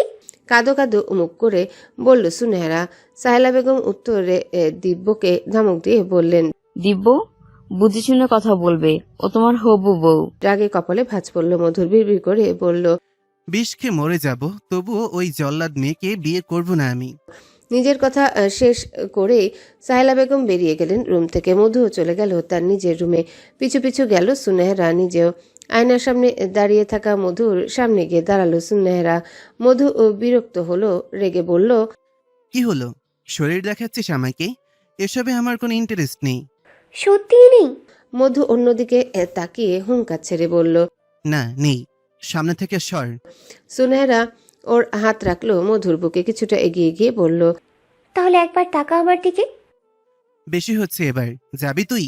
সুনেহরা রেগে গেল। মধুর থেকে কিছু দূরে সরে গেল সে। বেশ কয়েকবার মুখ ভেঙচি কেটে বলল, এই ছেলে এত নিরামিষ কেন? ফাউল একটা। মাথা টিপে দেওয়ার জন্য ডাকিস আমাকে? থুতু ছুড়ব মুখে। মধু বিরক্ত হচ্ছে এই মেয়ের বাদরামতে। একটা কাচের গ্লাস হাতে নিয়ে রাগে গর্জে উঠে বলল, অশ্লীল মেয়ে, বেরোবি আমার রুম থেকে। যাচ্ছি, তবে মনে রাখবি এই রুম আর রুমের মালিক দুটোই একদিন আমার হবে। তখন দেখব আমাকে এই রুম থেকে তুই কিভাবে বের করিস।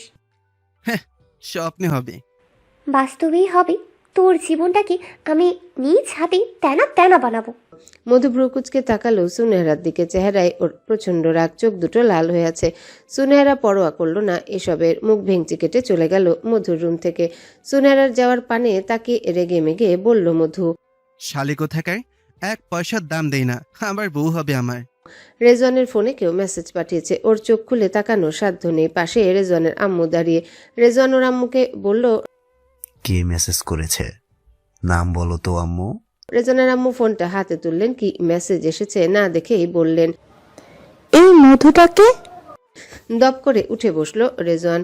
কষ্ট করে তাকানোর চেষ্টা করলো। ফোনটা ওর আম্মুর হাত থেকে নিবে, তখনই ইথিকা এসে কেড়ে নিল ফোনটা। মেসেজে ঢুকতে ভয়ে ভেতরটা কেঁপে উঠল তার। কাব্যকে শেষ করে দিয়েছে মানে? মেসেজটা দেখেই ফোনটা হাত থেকে পড়ে গেল মেঝেতে। রেজওয়ান বুঝলো ইথিকা দেখে নিয়েছে মেসেজটার। আগে গর্জে বলে উঠল, এই, তোকে কে বলেছে এখানে আসতে? আমার চোখের সামনে থেকে দূর হ, মেরে ফেলবো এখনই। তোকে আমি ভয় পাই না। আর শুনে রাখ, সত্যি সত্যি কাব্যের কিছু হলে তোর মরণ আমার হাতেই হবে। গালে চর পড়ল ইথিকার। ওর আম্মুই মেরেছেন চরটা। ইথিকা গালে হাত দিয়ে ওনার দিকে তাকাতে বললেন, এই দিন দেখার জন্য তোমাকে বাইরে পড়াশোনা করিয়েছি, নিজের ভাইকে মারতে চাইছো তুমি? হ্যাঁ চাইছি। এই ছেলেটা নর খাদক, আমার আব্বুকে মেরেছে ও। আজ না হয় কাল আমি তো ওকে মারবই। আম্মু, তুমি ওর তালে তাল মিলিও না, আমাকে হারাবে। রেজওয়ান বিরক্ত হলো। এই মেয়েটাকে কত ভালোবাসতো সে। আজ একটা বাহিরের ছেলের জন্য এভাবে কথা বলছে। পিপিলিকার পাখা গজিয়ে মরিবার তরে। ওরও তাই হয়েছে। ইদিকা আরো কত কথা বলল। রাগে গর্জে উঠে বলল রেজওয়ান, ইথিকা, চেঁচাবে না একদম। আমি ভয় পাই না তোমাকে। তুমি একটা জঘন্য মানুষ, খুনি তুমি। আবার ঘেন্না লাগে তোমাকে ভাই বলতে, ছি। রেজওয়ান রেগে গেল, মাথায় খুন চড়ে গেল ওর। আশেপাশে তাকিয়ে কি যেন খুঁজলো। একটা ফুলদানি হাতে নিল ইথিকাকে মারবে বলে, কিন্তু ওদের আম্মু এসে পড়লো মাঝখানে। আঘাতটা গিয়ে লাগলো ওনার মাথায়। মেয়েকে বারবার রুম থেকে বেরোতে বলেন উনি। ইথিকার প্রচণ্ড রাগ হলো। সেও সেন্টার টেবিলে রাখা ফল কাটার ছুরিটা দিয়ে আঘাত করলো রেজওয়ানের হাতে। পুরনো ক্ষত আবার আঘাত পাওয়ার প্রচণ্ড যন্ত্রণা হলো। রেজওয়ানের সহ্য ক্ষমতা লোপ পেল। অন্য হাত দিয়ে হাতটা চেপে ধরল সে। ইথিকা হাসতে হাসতে বলল, আমি তোর বোন হই, বেইমানি করার অভ্যাস আমার রক্তেও আছে। ইথিকা বেরিয়ে গেল। ওকে খোঁজ নিতে হবে কাব্য ঠিক আছে কিনা। যাওয়ার আগে বাসায় অন্যদের বলে গেছে ওর আম্মু ট্রিটমেন্ট করাতে। ইথিকার যাওয়ার পরে তাকিয়ে বলল রেজওয়ান, তোকে আমি দেখে নেব কুত্তার বাচ্চা। রেজওয়ানের আম্মু তাকিয়ে আছেন ছেলের দিকে। এই ছেলে এতটা উগ্র হলো কবে? ওনারই যে এখন ভয় করে ছেলের আশেপাশে আসতে। সময়টা সকাল 9টা। কাব্য হাসপাতালে আছে। খবর পাওয়া মাত্রই সাবরিনা বেগম সহ বাকি সবাই এসেছেন হাসপাতালে। কাব্যকে ওরা এখান থেকে নিয়ে যেতেই এসেছেন, কিন্তু কাব্য যে যাবে না।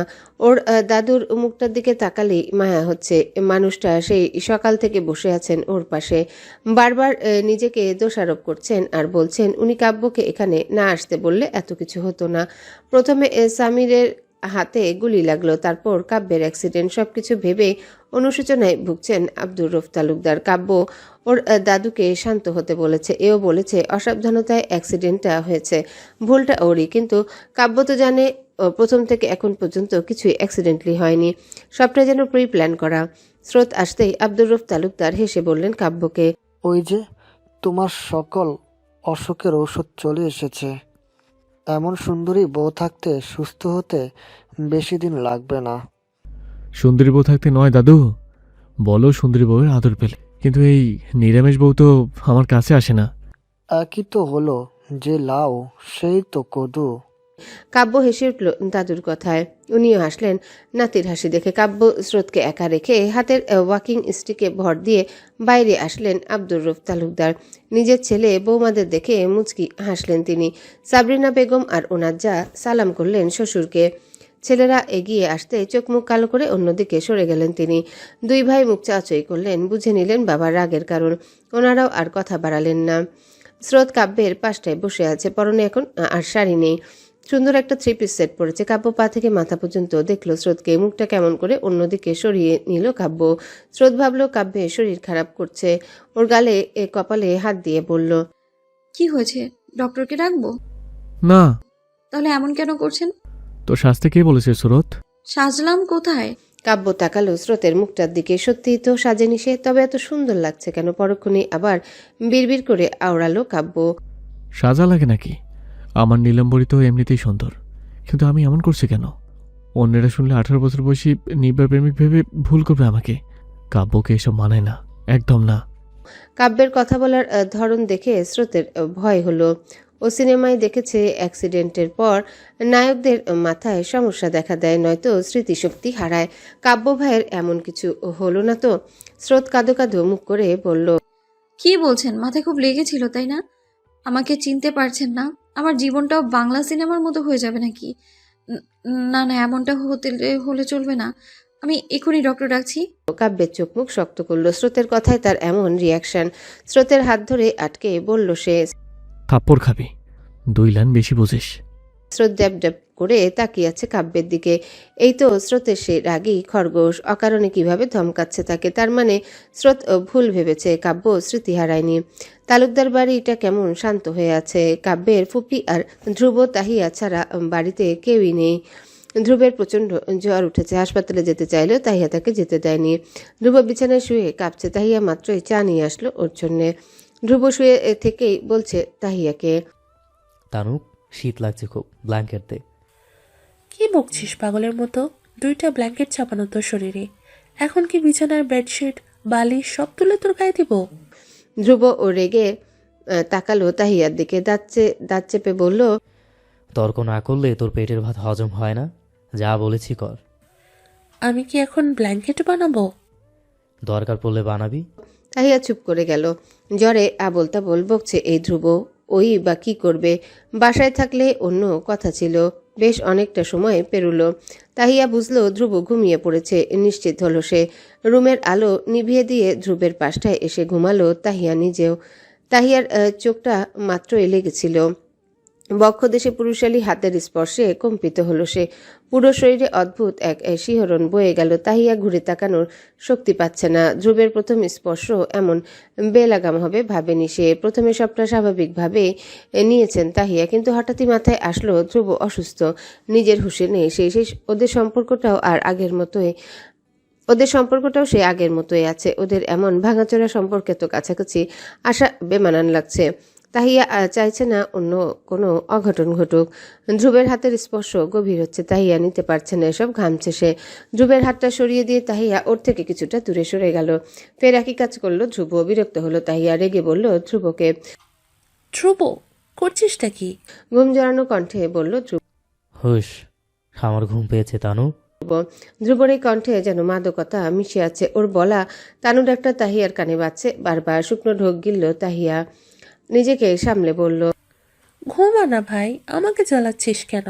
ধ্রুব চোখ খুলে তাকালো। তাহিয়ার ঠিক উপরে উঠল সে, মাথাটা ধরল ওর বুকে, শক্ত করে দুহাত ধরে তাহিয়াকে জড়িয়ে ধরে চোখের পাতা বন্ধ করলো ধ্রুব। তাহিয়ার বুক ধুকপুক ধুকপুক করছে। ধ্রুব যে ঘুমের ঘোরে জ্বরের কারণে এসব করছে তাহিয়া বেশ বুঝতে পারছে। শরীরটা কেমন যেন গরম হয়ে আছে ধ্রুবের, পুরো শরীর কাঁপছে, ওর শীত লাগছে। হয়তো। তাহিয়া স্বাভাবিক হলো, শক্ত করে জড়িয়ে ধরল ধ্রুবকে। সকালে যা হওয়ার হবে, এখন আপাতত ধ্রুবের ঘুম প্রয়োজন। রাতের অন্ধকার কেটে গিয়ে নতুন ভোরে সূচনা হয়েছে প্রকৃতিতে। কর্মব্যস্ত মানুষগুলো ছুটেছে নিজেদের কাজের তাগিদে। এই শহরে বসবাস করার প্রতিটা মানুষের জীবনেই আছে আলাদা আলাদা গল্প। কেউ বড় হয় রাজারহালে, আর কেউ অনাহারে দারিদ্রে। মধু হেঁটে যাচ্ছে ফুটপাত দিয়ে। এই কিছুদিন ধরে আবহাওয়া ভালো না, বৃষ্টি তো আছে, তবে আজ প্রকৃতি পুরোপুরি শান্ত। মধু চোখ খুলল, চারিপাশে ছোট ছোট বাচ্চাগুলো হাঁটছে ফুটপাতে। কারো গায়ে ছেঁড়া ফাটা জামা, কারো পায়ে আবার জুতো নেই। এক একজনের এক একটা জিনিসের অভাব। মুখগুলো কেমন শুকিয়ে আছে ওদের, অথচ হাসিটা কত সুন্দর, মন ভোলানো। এই ফুলগুলোর হাসির দিকে তাকিয়ে সমস্ত দুঃখ ভুলে যাওয়া সম্ভব। মধু যেন ওদের মধ্যে নিজেকেই দেখতে পায়, অনুভব করতে পারে ওদের কষ্ট। আস্তে আস্তে সময় বাড়ছে, রাস্তায় তখন লোকজন আর যান্ত্রিক যানবাহনের চলাচল বেড়েছে। মধু পর্যবেক্ষণ করলো চারিপাশ।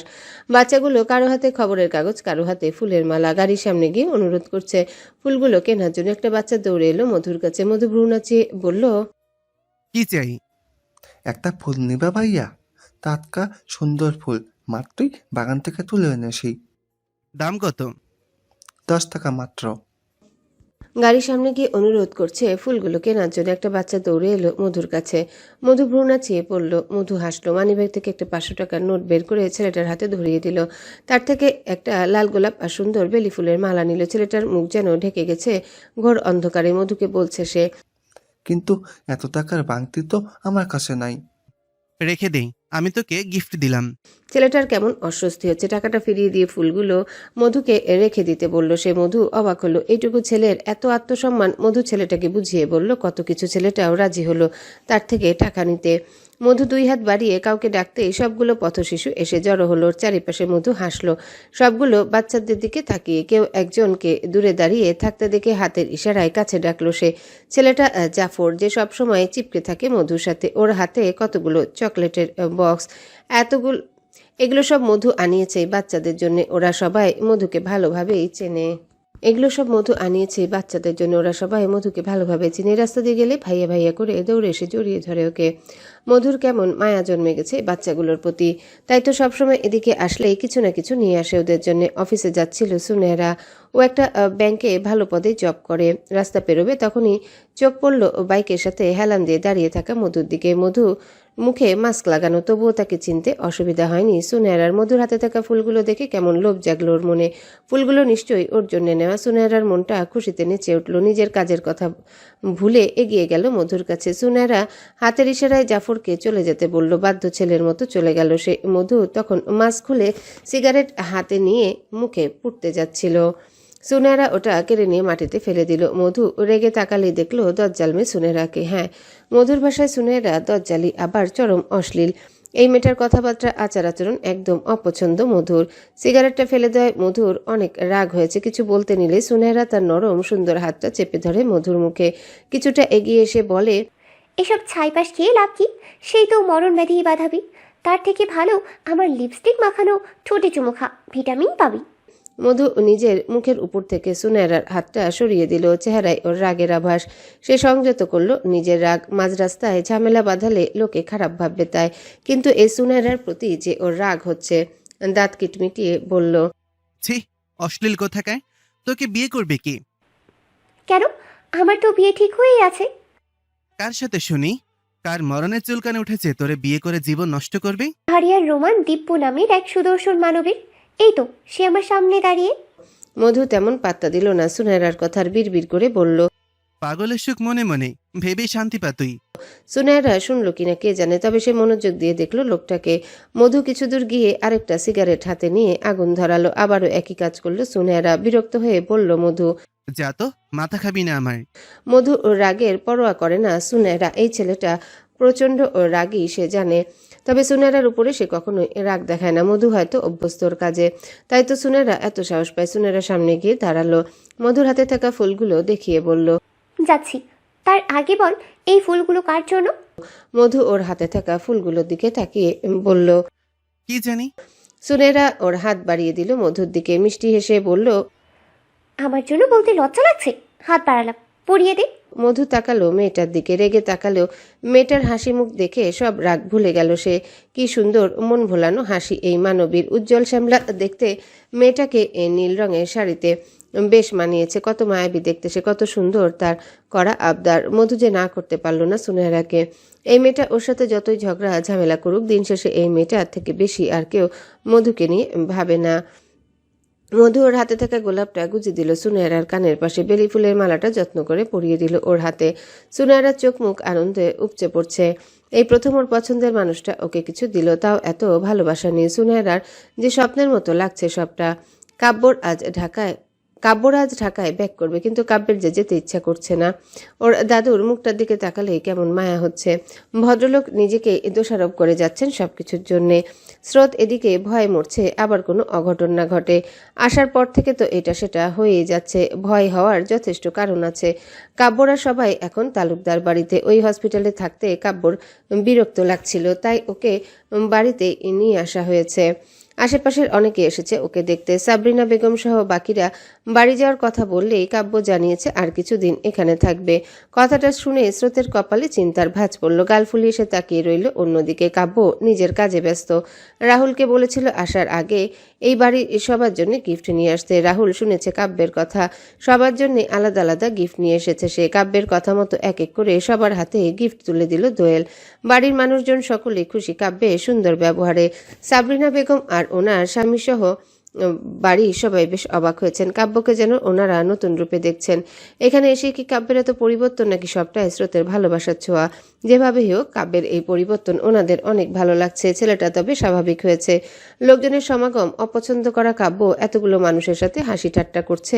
সবই যেন স্বপ্নের মতো লাগছে সাবরিনা বেগমের কাছে। সবই ঠিকঠাক হচ্ছে আস্তে আস্তে, কিন্তু ওনার ছোট ছেলে বৌমার সম্পর্কটা কি ঠিক হয়েছে? ধ্রুব কি মেনে নিয়েছে ওর আর তাহিয়ার বিয়েটা? হাসি খুশি মেয়েটার অন্ধকারে ঢেকে থাকা মুখটা দেখলেই যে কষ্টে বুকটা ফেটে যায় ওনার। মা মরা মেয়ে তো। সাবরিনা বেগম সর্বক্ষণ চান তাহিয়ার আম্মুর জায়গা নিয়ে তার পাশে থাকতে, যেমনটা থেকে এসেছেন স্রোতের পাশে। ঘুম ভাঙল ধ্রুবের। ফোনটা হাতে নিলেই দেখলো সময় 1টার কাছাকাছি। লাফ মেরে বিছানা থেকে উঠল সে। মাথাটা কেমন ধরে আছে। ধ্রুবর গায়ে এখনো জ্বর আছে। কাল বৃষ্টিতে ভেজার কারণে এই অবস্থা।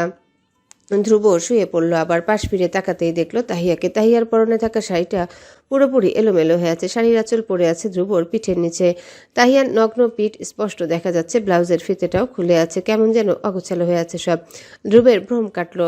শুকনো ঢোক গিলে উঠে বসলো সে। কি যেন ভেবে আবারও শুয়ে পড়ল তাহিয়ার পাশে। ওর দিকে তাকিয়ে কাঁধে ঝাঁকুনি দিয়ে ডেকে বলল, এই তানু, জল হস্তি কোথাকার, ঠিক হয়ে ঘুমা। তাহিয়া নিবু নিবু চোখে তাকালো। ধ্রুব কি বলছে না বুঝে বলল, আমি তো ঠিকই আছি। ঠিক আছিস মানে? তাকিয়ে দেখ নিজের দিকে। কি দেখবো? তানু, তোর শাড়িটা এলোমেলো হয়ে আছে। কে বলে তোকে এসব করে গৃহিণী সাজতে? তাহিয়া চোখ খুলে তাকানোর সাধ্য নেই। বেশি রাত করে ঘুমানোর রেজাল্ট এটা। ধ্রুবর কোনো কথাই ঠিকভাবে শোনেনি তাহিয়া। আবারও ধ্রুব এ বিষয়ে কিছু বললে তাহিয়া বলল, এত কথা না বলে ঠিক করে দে। আমি ঠিক করে দিব? ধ্রুব বিরক্ত হলো। তাহিয়ার হাত টেনে উঠালো ওকে। কি হয়েছে কিছু বুঝতে পারছে না তাহিয়া। কেবল দেখতে পাচ্ছে ধ্রুবের রাগান্বিত চেহারা আর লাল লাল চোখ দুটো। তাহিয়া ভয়ে ভয়ে বলল ধ্রুবকে, কি হলো? শাড়ি ঠিক কর তানু, আমার সামনে এসব বালছাল পড়বি না একদম। তাহিয়া দ্রুত ওর শাড়িটা ঠিক করলো। লজ্জা লাগছে তার। ইস, ঘুমের ঘরে ধ্রুবের মতো পাগলামি করেছে কিনা কে জানে। ভাবনায় ছেদ পড়ল তার। ধ্রুবের কণ্ঠ ভেসে এলো তাহিয়ার কানে, শাড়ি সামলাতে না পারলে পড়িস কেন? সামলাতে পারি তো। তা তো দেখলাম। ওই কথাটা বলে ধ্রুব উঠে গেল বিছানা ছেড়ে। মনে মনে রাগ হলো তাহিয়ার। ওর শাড়ির এই অবস্থা ধ্রুবই তো করেছে। কি না কি আবল তাবল বকেছে কাল সারা রাত, এখন আবার রাগ দেখাচ্ছে হুলো বিড়ালের মতো। রুমে আপাতত স্রোত কাব্য ছাড়া আর কেউ নেই। রাহুল কাউকে আনবে বলে ঢাকা গিয়েছে। কাব্যের মনে হলো ওর 2 বন্ধু এসেছে। আবারও মনে মনে খুশি হলো। এবার সবাই একসাথেই ফিরবে। হাতে থাকা ফোনের স্ক্রিনে তাকিয়ে আছে কাব্য। মনোযোগ দিয়ে কি যেন দেখছে সে। স্রোত তাকিয়েছে কাব্যের মুখটার দিকে। এখনো চোখ মুখ ফুলে আছে। মাথায় যে প্রচণ্ড আঘাত পেয়েছে বোঝাই যাচ্ছে তা। কিন্তু কেউ কিছু জিজ্ঞাসা করলে কাব্য উত্তর দিচ্ছে সে ঠিক আছে। স্রোত তো জানে কাব্য ঠিক নেই। ডাক্তাররাও বলেছে বেড রেস্টে থাকতে, আরও ট্রিটমেন্টের প্রয়োজন কাব্যের। স্রোত কথাগুলো ভাবছে, কাব্যের মুখের দিকে তাকিয়ে কাব্যর দিকে তাকাতেই চোখ সরিয়ে নিল অন্যদিকে। কাব্য বুঝলো স্রোত রাগ করেছে কোনো কারণে, জিজ্ঞাসা করলো ওকে। কি হলো নীলাম্বরী, রেগে গেছো কেন? স্রোত কাব্যের পাশে এসে বসলো, ওর হাত ধরে বলল, বাড়ি চলুন না, এখানে ভালো লাগছে না আমার একদম। কাব্য চুমু দিল স্রোতের হাতে, ওর হাতটা নিয়ে নিজের গাল স্পর্শ করিয়ে বলল, যাবো তো, রাহুল ফিরে আসুক। স্রোত বুঝলো কাব্য যেতে চাইছে না, মনে মনে রাগ হলো ওর।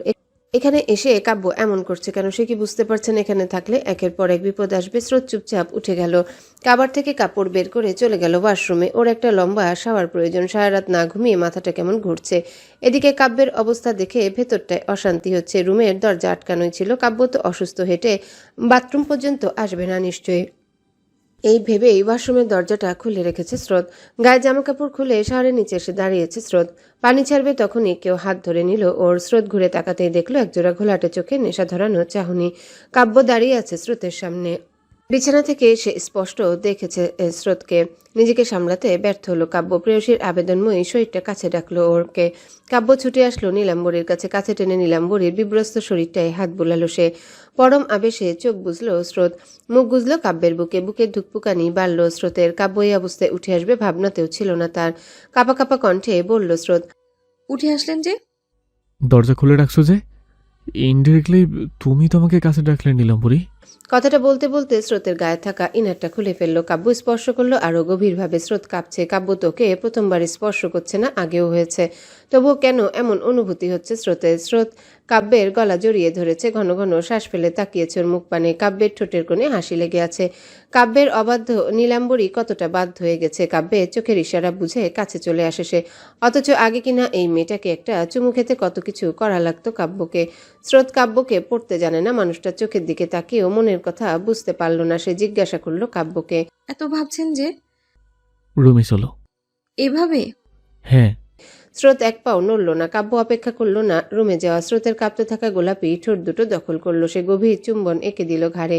স্রোত কাঁপছে, চোখ দুটো বন্ধ করে নিয়েছে সে। খামচে ধরেছে কাব্যের পেশি বাহুল বাহু। স্রোতের পুরো শরীর অবশ্যই আসছে, আর একটু হলেই লজ্জাবতীর পাতার মতো নুয়ে পড়বে সে। কাব্যের স্পর্শ গভীর হচ্ছে। বক্ষদেশের অসহ্য পীড়ায় চোখ বেয়ে পানি পড়ল স্রোতের। কাব্যের মাথার চুলগুলো খামচে ধরল সে। কেঁপে ওঠা কণ্ঠে বলল, পাগল হলেন, লাগছে তো। কাব্য ছেড়ে দিল স্রোতের ঠোঁট। মেয়েটার নীলাভ চোখ দুটোতে অশ্রুরা ভিড় জমেছে, কিন্তু কাব্যের যে হুঁশ নেই। অন্য কোনো দিকে ওর নীলাম্বরীকে চায়। কাব্যের ঠোঁটের স্পর্শ লাগাম ছাড়ালো। স্রোত বিরক্ত হয়ে বলল, কি চাইছেন আপনি? কাব্য স্রোতের কানের কাছে গেল, ফিসফিস করে বলল, বেব, বিছনায় চলো, আমি তোমাকে আরো গভীরভাবে স্পর্শ করতে চাই। আরো গভীর? মারবেন আমায়? চলো না, আমি মরে যাচ্ছি। স্রোত কিছুক্ষণ কাব্যের মুখের দিকে তাকিয়ে বলল, এই অসুস্থ শরীরে এত এনার্জি আসে কোথা থেকে আপনার? তুমি জামা কাপড় খুলে লোভ জাগালেই না বলেই আমার এনার্জি বাড়লো। ছি, লজ্জা শরমের মাথা খেয়েছেন। এইসব লজ্জা শরম আমার কোনো কালই ছিল না। বেশি কথা না বলে রুমে চলো, নলে এখানেই কাজ সেরে ফেলবো। কন্ট্রোল হারাচ্ছি আমি কিন্তু। কাব্যের লাগাম ছাড়া কথায় লজ্জা পেল মেয়েটা। কাব্য বাধা মানল না স্রোতের, আবারও আঁকড়ে ধরল ঠোঁট। স্রোত কাব্য দুজনাই তখন ওয়াশরুমের দরজার সামনে। স্রোত ইচ্ছে করে এসেছে এই পর্যন্ত, সুযোগ বুঝে কাব্যের বুকে ধাক্কা দিল সে। সাথে সাথে ওয়াশরুমের বাইরে চলে গেল কাব্য। স্রোত দ্রুত দরজা লাগিয়ে দিল। মনে মনে হাসছে আর ভাবছে এবার রাজপুত্র খেপবে। সত্যিই হলো স্রোতের ভাবনা। দরজায় লাথি মেরে কটমট কণ্ঠে বলল কাব্য, স্রোতের বাচ্চা, আমার মুডে ক্যাসিন ঢেলে দিলে তো, তোকে একবার কাছে পাই, চিবিয়ে খাবো একদম। স্রোত হাসছে কাব্যের কথা শুনে। বেশি তর্কাতর্কি করলে কাব্য আবার দরজা ভেঙে দিতে পারে, এই ভেবে চুপ থাকলো স্রোত। লোকটাকে খেপিয়েছে এমনিতে, বেরুলে শাস্তি পেতে হবে তাকে। রাহুল আর দোয়েল দুজনেই এয়ারপোর্টে দাঁড়িয়ে আছে। গাড়িতে বসে আছে দীপ্ত। বসে আছে বললে ভুল হবে, সে নাক ডেকে নিশ্চিন্তে ঘুমাচ্ছে। কাব্যের অ্যাক্সিডেন্টের দিন রাহুল কেমন রেগে মেগে কথা বলছিল দোয়েলের সাথে, জন্য মনে মনে রেগে আছে দোয়েল নিজেও। এখন পর্যন্ত দুজন দুজনের সাথে কথা বলেনি। দোয়েল বাধ্য হয়ে এসেছে এখানে। দীপ্তটা বাড়াবাড়ি করছিল আসবে বলে। কাব্য রাহুলকে বলল দীপ্তকে সাথে নিতে, কিন্তু দীপ্ত তার দোয়েল আপুকে ছাড়া কোথাও যাবে না, তাই ওদের সাথে এসেছে দোয়েল। সেই বা কি হলো, এই লোকটা এমন করছে কেন ওর সাথে? হাসি খুশি মানুষ হুট করে শান্ত হয়ে গেলে ব্যাপারটা খুব বাজে লাগে। এই যে রাহুল সারাক্ষণ এত মজা করে কথা বলে মুখে ফেনা তুলে ফেলে, সে হঠাৎ চুপ। তাই দোয়েলের ভালো লাগছে না বিষয়টা। দোয়েল গিয়ে রাহুলের সামনে দাঁড়ালো, পর্যবেক্ষণ করলো লোকটাকে। রাহুল ছেলেটা দেখতে মাশাল্লাহ, লম্বা চওড়া, স্বাস্থ্য, গায়ের গঠন, কথাবার্তা সবেতেই সে পারফেক্ট, কিন্তু না হাসলে যে রাহুলকে ভালো দেখায় না। দেয়ালে বড্ড মিস করছে রাহুলের চঞ্চল রূপটা। রাহুল বোধহয় বিরক্ত হলো দোয়েলের হাবভাব দেখে। ভ্রুকুচকে গম্ভীর কণ্ঠে বলল, কি সমস্যা? সমস্যা হতে যাবে কেন? তাহলে খাম্বার মতো আমার সামনে এসে দাঁড়ালে কেন? আপনাকে দেখতে। চেহারা বেরিয়েছে আমার, শিং গজিয়েছে মাথায়। আপনি ইচ্ছে করেই গম্ভীর সাজার নাটক করছেন, তাই না? আমি জানি আপনি মোটেও গম্ভীর না, তাহলে কোন দুঃখে এসব করছেন? বউ মরেছে? বউ হলে তো মরবে। এই রাহুল লেংটুকাল থেকে পিওর ভার্জিন পাখি। তবে তুমি চাইলে। আমি চাইলে? ভার্জিনিটি নষ্ট করতে সময় নেব না। কিছু দূরে কাজী অফিস, আর বাসর করার জন্য আছে গাড়ি। তুমি চাইলে আজই বিয়ে করে বাসর সেরে ভার্জিনিটি নষ্ট করতে রাজি আমি। রাহুল ঠাট্টার ছেলে এমন একটা কথা বলে দেবে ধারণাতেও ছিল না দোয়েলের। মেজাজ খারাপ হলো তার। এই লোকটা এত লাগাম ছাড়া হলো কবে থেকে? নাকি আগে থেকে এমন? রাহুলের দিকে চোখ পাকিয়ে তাকিয়ে জায়গা ছাড়লো দোয়েল। হ্যালো বন্ধুরা, পরবর্তী পার্ট খুব, তো সবাই অপেক্ষায় থাকো। আর চ্যানেলটি যারা এখনো সাবস্ক্রাইব করনি তারা পরবর্তী পার্ট দেখার জন্য চ্যানেলটি সাবস্ক্রাইব করে সাথেই থেকো।